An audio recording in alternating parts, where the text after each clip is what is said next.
Those of you who know me know that I am a very organic speaker. So please, if you have any questions, you can jump in at any time, honestly, because I'd like to have a lot of conversation about this. As I mentioned before, this is our second State of GovCon journalism report. We started it last year, and we found some fascinating, just some fascinating things. And we thought, geez, we didn't ask this, and this, so we're going to do it again this year.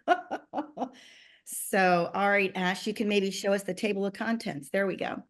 So we're going to talk a little bit about the survey and how we broadened it this year to try to reach out to more reporters, some of the interesting demographics of the reporters that are different from the commercial side, from like how the B2B reporters, a little bit about how they work. And I know, a lot of you folks do PR as well as marketing, because we're all wearing many hats.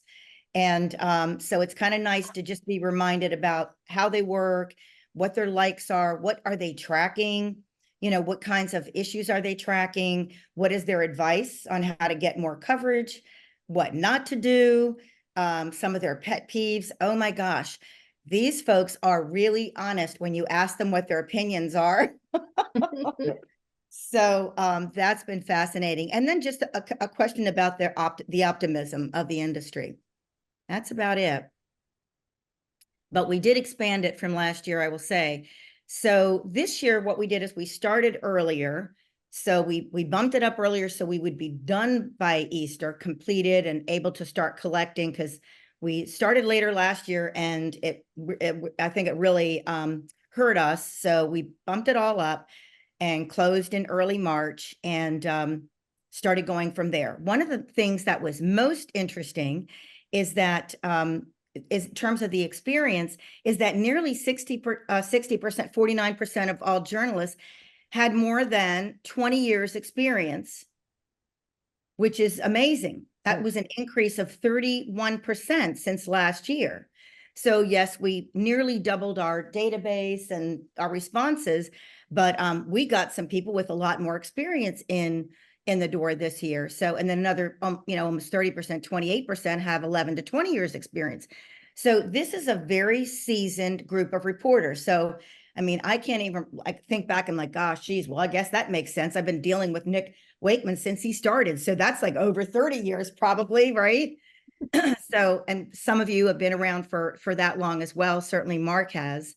So just a quick comparison. Does anybody know about the Muck Rack survey at all? The Muck Rack survey of journalists that happens every year?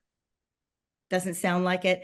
So anyway, Muck Rack surveys journalists, I think it's every year. And they also did a quick demo, and their numbers were only 29% of their reporters had 20 plus years of experience. So our industry is more experienced than the commercial B2B space by quite a lot. So maybe there's a lot of retirement going on in the government, but it's not happening with the reporters yet. Some of the databases that we pulled from, we looked at, defense and military and, aerospace and, actual publications and media that reach exactly to the government, technology, security, of course, cybersecurity, national security, and even the business trades, GovCon business. Any questions or observations or nope? So here are some 2024 news stories and trends. So we asked them, what stories are they kind of looking forward to in 2024? And not surprisingly, 50%, this is an open-ended question. So 50% said AI in some capacity. So that's good news for those of us who are representing an AI company. The presidential election and its aftermath, climate change, cybersecurity, another sort of not surprise, workforce issues, and then there were a slew of other topics. So we tried to capture the ones below and other that came up the most frequently, whether it was modernization or Ukraine or defense equipment or budgets, et cetera, the moon, security, et cetera, new people coming into the market, vets, workforce. So there were a ton of other entries in that open-ended question. Thanks, Ash. So then we asked them a little bit about how they work. And this is a repeat question from last year for those of you. In fact, I think the 2023 survey may still be on our website, Ashley, is it? It is. Okay, so the 2023 is still up. 2024 is not up yet because we're still proofreading it. But so you guys are the first here to get the glimpse of what the findings were. So we asked them basically how many stories were they expected to produce weekly. And 43, almost 44% said 2 to 4, and another 31% said 5 to 7. So some of these folks have a pretty high, now we see why they're so busy and why they, don't want to be bothered with soft news because they have a lot to do. Thanks, Ash. Then the next thing we asked was, what are the sources that they use for story ideas? And if you follow any of the sort of the commercial trades or B2C or B2B, sometimes you'll see, you've been seeing articles about, is the press release dead for years? I've been reading it for years. Well, in our space, it is definitely not dead. In fact, it is the #1 source that they are using. Nearly 91% cited press releases as #1. Another 84% said government news sources, 75% said industry news sources, such as, sort of the Wash Tech and those sort of publications. 75% though said media pitches. So they are paying attention to media pitches and they are using them. Almost 60% said industry experts. So they are, meeting industry experts at events and shows and spotting them and then, reaching out to them. But Mark will like this number, 53% said they use LinkedIn for story ideas. So I think he's going to like that number a lot. And then just kind of moving down the wire service, et cetera. And podcast, 12.50%. Interesting. All right, thanks. Hey, Joyce, is that number on podcast up or down from last year? Yeah, I don't know that we asked that question last year, Ash. Isn't the podcast question new? It is brand new. We didn't use it Okay. last year. The podcast question is new, but we did ask them, what sources that they checked, and they did write in podcast, but it was only, of course, now I can't see, 11%. So podcast is up. Okay. Any other questions? Yeah, Joyce, quick one. Press release. Did you only count something that went over a wire? No. The wire services below 37.50%, but press releases as a tool, I guess. So Okay. the press release as a tool, which usually, is accompanied by a media pitch, but not always. Sometimes media pitches without a release because it's a topic. Got it. So Yeah, that's surprisingly high number. Oh, it is, isn't it? Because people complain. Twitter is down from 55% to 43.75%. Just for your knowledge. And let me just see, I think actually, sorry about the light. LinkedIn is actually down a little bit from last year. Last year it was like 60-something%. Uh-oh. Hard for me to read, so maybe we don't want Mark to get this recording. Don't listen, Mark. So that was this is always an interesting question for me, like I said, because it is open-ended. Okay, thanks, Ash.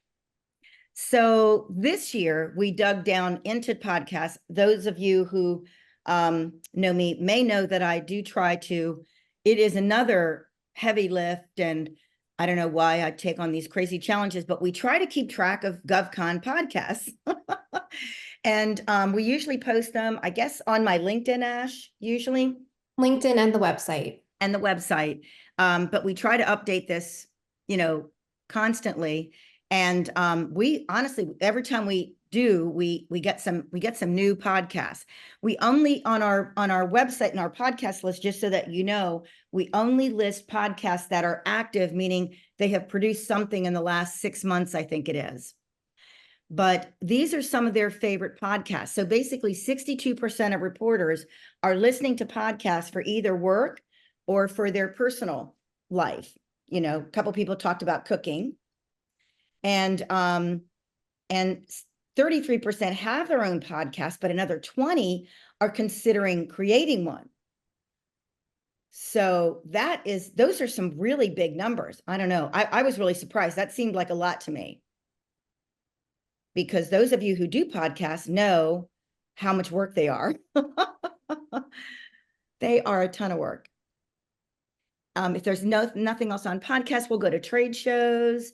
The trade show is also new. We didn't ask them last year this particular question, but we were curious. We wanted to see, you know, what kinds of shows people were attending.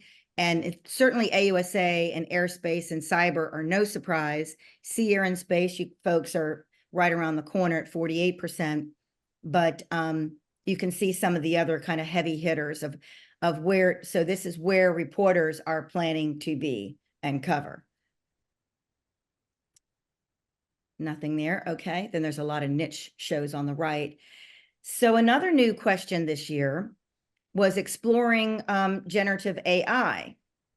And so this is how this flowed out. I don't know if anyone's talking to reporters or has anything anecdotal, but 27.59% said, nope, I am not exploring it. But 24% said I already use it. And 17.24% said I use it personally, not for work. But another 17.24% said I don't use it, but I plan to explore it this year. And then some people are kind of sitting on the fence. No. What do you all think?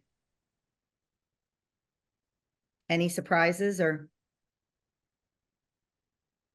Guess that's it. Joyce, I have a quick question about that last slide where you showed the conferences and stuff. I mean, looking at most of these, it looks like a lot of DoD coverage.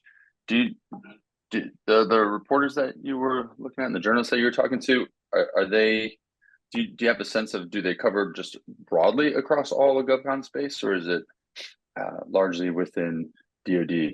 Well, there certainly are more DoD reporters than there were, than there are civilian, but we reached out to every reporter we know, whether they cover DoD or civilian agencies. So yeah, so we reached out to everybody. There's just a lot more of them that are responding to, this particular thing. And then all the niche shows are on the right. But yeah, I agree. It's very military heavy. And kind of a little follow-up question to that. Do you kind of put this information in front of government agencies, public affairs offices or anything like that? Because some of the stuff you're putting in here is pretty interesting. And I know we directly support an agency's department like that. And they're always kind of interested like in the people that they're trying to reach, right? Because these are essentially like their customers, like where they are, how they want to be reached, where they're looking for information. And how to get it to them. And I was thinking, like, this is, and they actually hosted some type of day where they invited some of the reporters that they knew that cover them a lot to sort of just like an open panel discussion about some of these types of questions. Wow, I think this is a much broader group, though.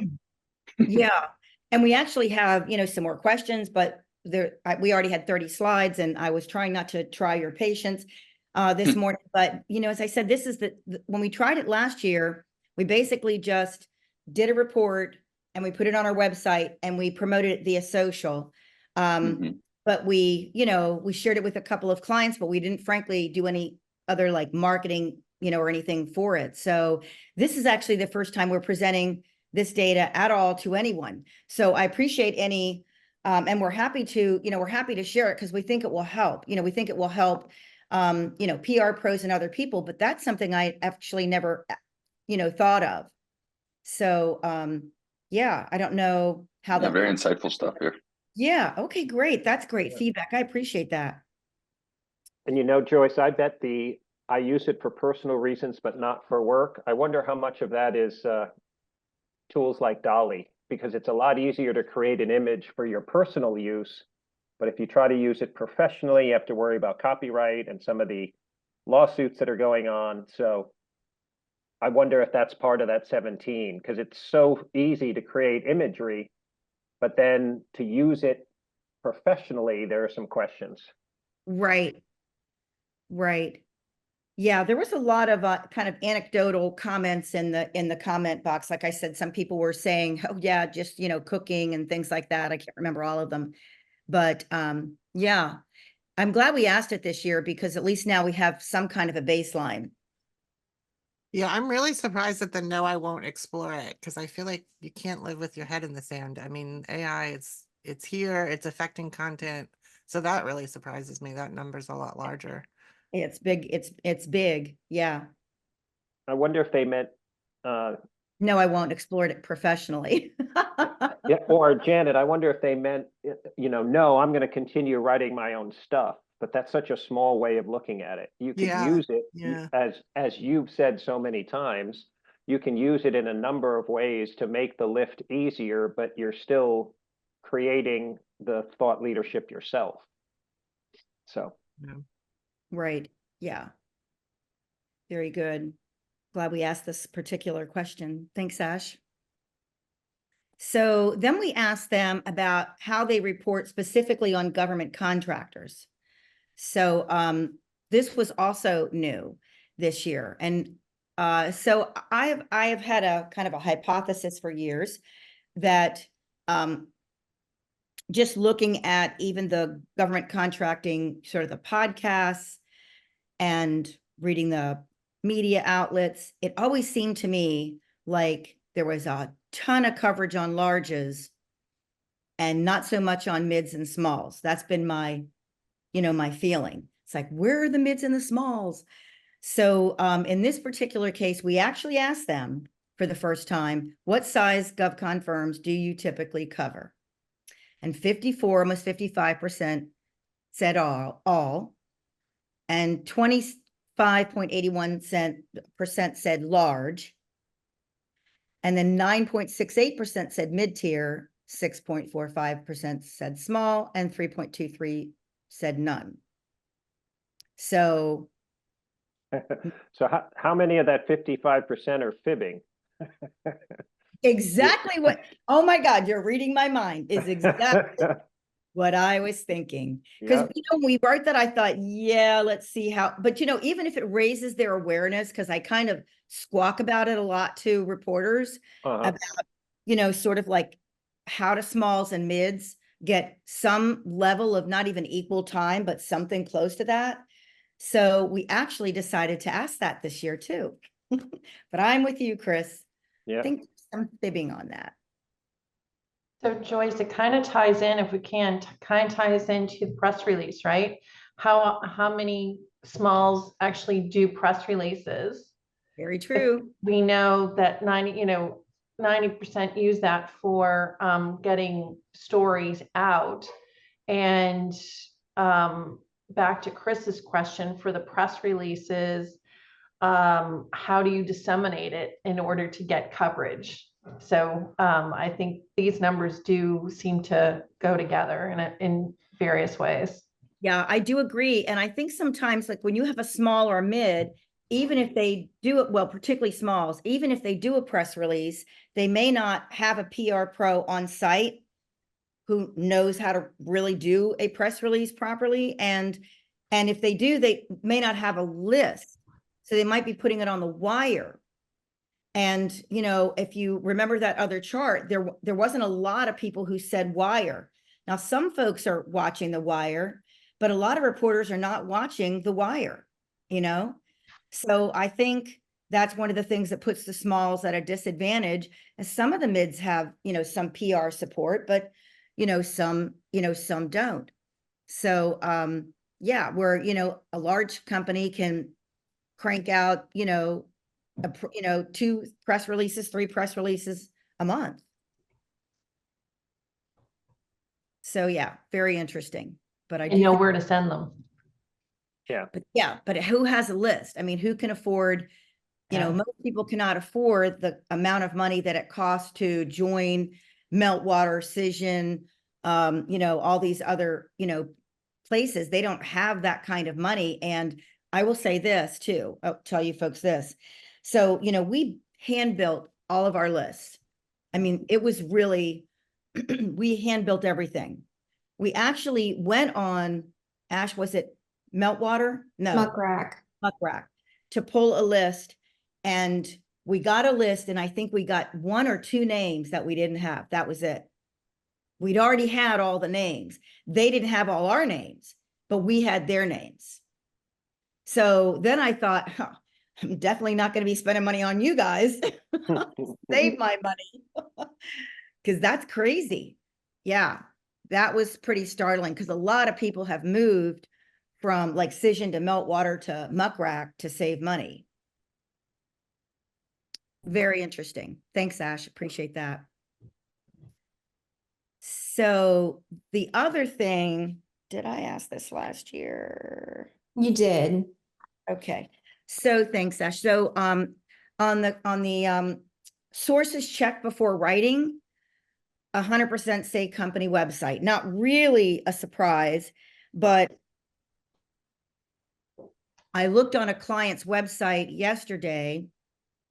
Well, a prospective client's website yesterday, and they had like not even a press room, no media room, no press room, no press releases, no anything.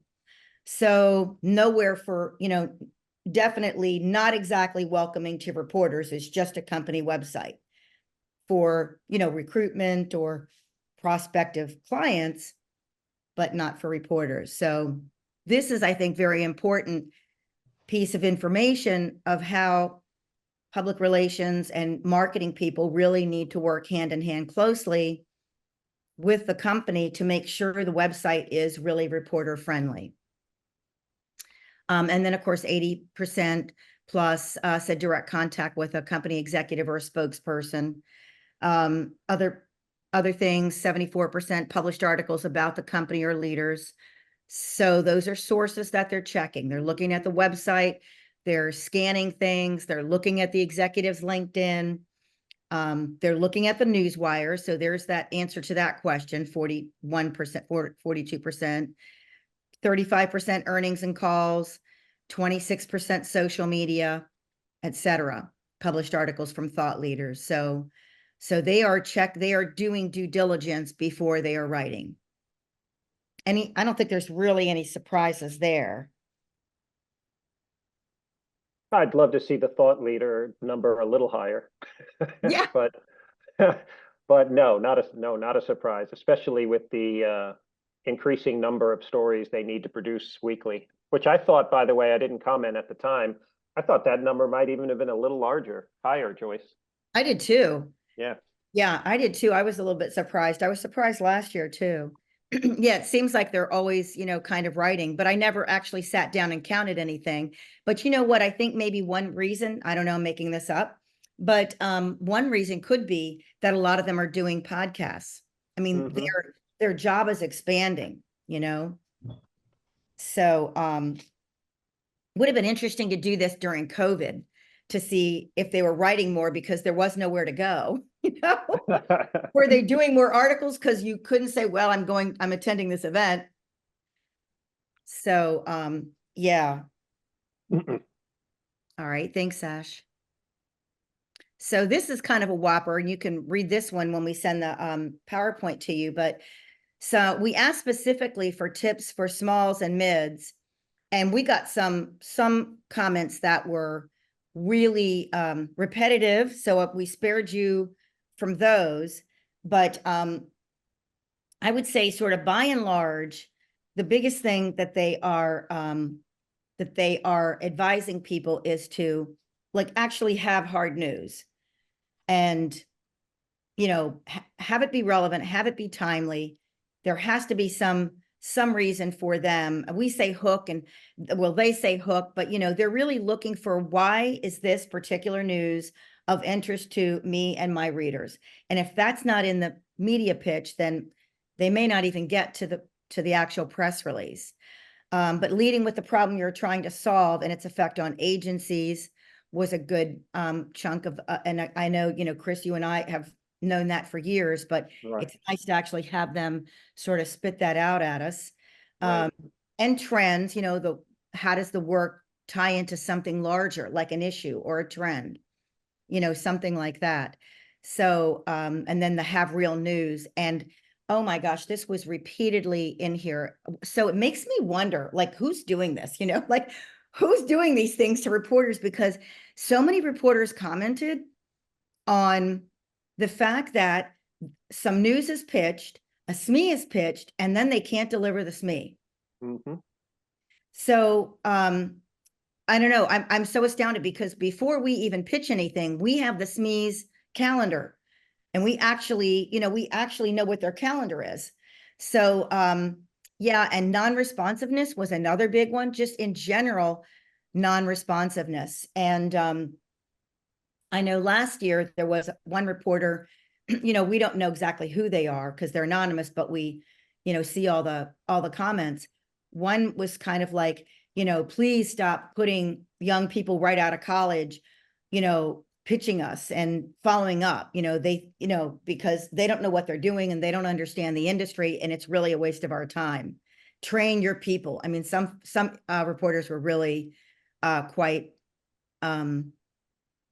irritated with that, I guess I would say. And then some other things, just industry engagement, be proactive, get an advertising budget, right? So they can all still get paid. And I don't think there's too many surprises here, but it did surprise me that so many reporters felt kind of like bait and switched, where they were pitched a SME and they didn't get the SME.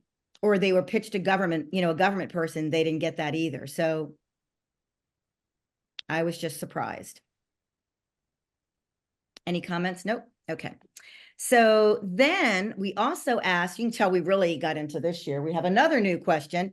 We wanted to ask them about best practices for announcing mergers and acquisitions in our space, because we do a lot of that. So this was definitely a question that we want to be able to incorporate for our M&A practice.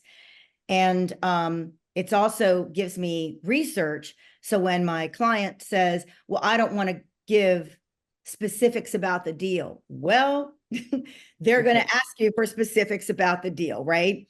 It's just like when a client says, I want a contract win. Oh, no, I don't want to say the value. Well, the value is usually in the public domain, and I can't even tell you how many emails I've gotten from reporters who get really miffed when you don't have a deal amount. I mean, it really ticks them off, some of them. Anyway, so their advice is to lead with the benefits of the deal. Why is it strategic, right? And what markets does it impact? Does it expand their market? Does it expand their customer bases? And the pertinent financial information of the deal. No surprise to us, but again, if we have a client that wants to give, doesn't want to give out certain information, it gives us something that we can counsel them with. We have asked reporters, and this is what they want. So if you don't want to give them what they want, then, you may not get the coverage that you want. So just basically all the deal terms, what new opportunities are going to be created, any leadership changes, and previous transactions, but also changes to people. And what does this mean for your staff? What does it mean internally? Does it mean more people at certain locations? Does it mean more people might have access to learning new skills? Like a lot of people want to learn AI, they want to learn cybersecurity. So what is in it for the companies? What's in it for the leaders? What's in it for the customers? But what's in it for your employees too? So I don't know, any comments on the whole? Maybe some of you don't do the M&A announcements, but I feel like I'm doing one, like, one a week. Almost. It's like a specialization. So, okay, thanks, Sash. So no surprise to us because we are tracking the media, but social media has an important role. And I don't know if I'm running over time. Am I running over time? I am. Slightly, yes. So anyway, so for social media, I'll try to speed this up. Again, no surprise on LinkedIn. LinkedIn is up 8 points. Twitter is down 10. So that's where that went. And I don't think that's a surprise to anybody. All right, Ash, you can turn because that one was pretty expected. Then just dealing with PR pros. This is similar to, I think, last year, but roughly 45% said they feel dealing with government PR pros. They could be on site, in-house or outside, is mutually beneficial. 34% said it's necessary. It is what it is. 3% a nuisance or obstacle. So that's not a surprise. This is, I think, important. We'll send this out to you, but again, that irrelevant pitches thing, not your beat, being pitched an interview without a news angle is irritating to them. Too much follow-up via phone or email, PR contact not responsive. Unbelievable. That's pretty shocking. And here's a list of the most frustrating PR pro behaviors. So pitching a time-sensitive story, offering an interview can take days or weeks to find an available interview slot. By then they're on to something else. And again, a lot of it is just pitching things and not understanding what they do, or being pitched without a bio or a link, to the SME that you're pitching. Okay. And then we'll try to screw these three really quickly. The average number of pitches a day. Chris, I don't know if this is any surprise to you, but I thought this might be higher too. Yeah, definitely. I thought that would be higher. Okay. Maybe some are so bad, they're not even calling them pitches. Could be. That could be. So there's that one. The preferred day to receive pitches. Last year, actually, for the first time, Monday came out on top, and this year, Tuesday, but it's always neck and neck between Monday and Tuesday. Friday still remains a day for, bad news. Thanks, Ash. This is interesting. The most useful aids to offer with your story pitch: exclusivity. That's not going to happen often. And interview to the SME, the relevant sources, really high up there with almost 57%. Original photo, images, or videos. Some outlets really love videos. And prepackaged quotes. I don't know we have quotes in our press release, but you can also submit other quotes, so they have something a little bit different. And that's that one. And I think I am close to the end. How many emails are acceptable for follow-up? This is a repeat question, and most people say either 1 or 2. And reasons to reject a pitch. Again, it's still either irrelevant, not their beat, or they have higher priorities. Then we just ask them how optimistic they are in general about the federal government, the industry of journalism. And, as far as somewhat optimistic, we had 40% and neutral 44%. So this was a question we asked last year, but I can't remember what the numbers were, but I think it's similar. Kind of no surprises there. Sorry I ran over everybody. No, it's fine. Good stuff. Joyce, Janet dropped a question in the chat. How big was the universe for this survey? Oh, about 600 people, I think, this year. Last year we had like maybe 350-ish, something like that. Oh, great. Wow, that's great. Yeah, it like I said, it was definitely a heavy lift this year, and we gave away like $25, charity certificates, and we did a lot of giving away stuff. Please answer the survey. Well, good for you. 600, that adds up. That added up. Yeah. Thanks so much, everyone.